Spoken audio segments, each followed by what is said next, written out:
Bonjour.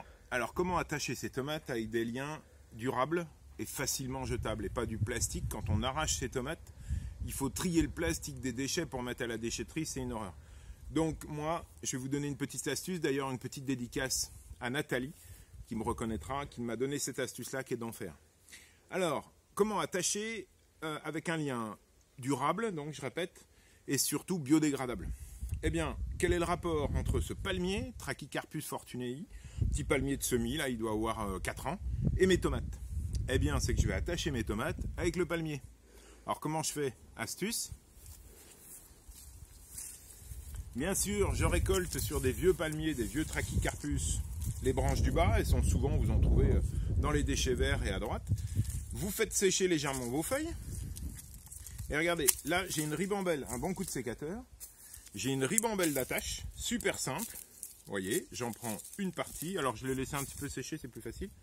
Et puis après, je sépare. Je sépare mon lien, voilà. Et là, j'ai un super lien biodégradable qui va me permettre d'attacher mes tomates. Voilà, un petit lien.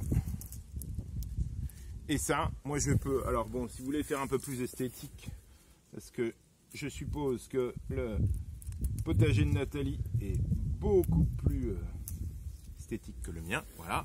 Eh bien, une super attache. Merci à Nathalie. Et puis, surtout, n'hésitez pas, je répète, hein, le palmier, vous récupérez des feuilles. J'ai récupéré ça, moi, à la déchetterie de mon village. Je les laisse sécher, ça me fait plein de liens.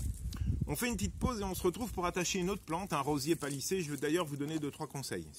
Alors, nous voilà au pied d'un jeune rosier, Ghislaine de Féligonde, une super rose. Là, elle est en fin de fleur, hein, mais qui fleurit, on va dire, sur mai-juin.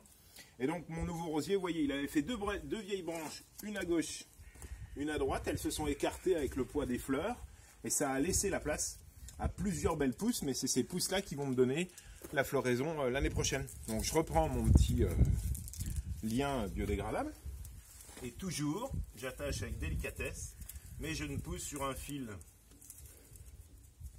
de fer. Voilà, une là. Celles-là vont se caler tout seules. On essaye de faire un éventail pour pouvoir occuper le maximum de place. Alors l'avantage de ces attaches, hein, c'est vraiment qu'elles ne blessent pas la plante. Et ça, moi, ça m'intéresse beaucoup. Voilà, une autre attache ici. Et elles vont... Je vous rappelle, hein, d'ailleurs, le raffia qu'on utilise en horticulture, c'est aussi une liane de type exotique. Un peu comme ce palmier, le Trachycarpus, qui me permet de faire ces liens pratiques. Pas cher et puis costaud, hein.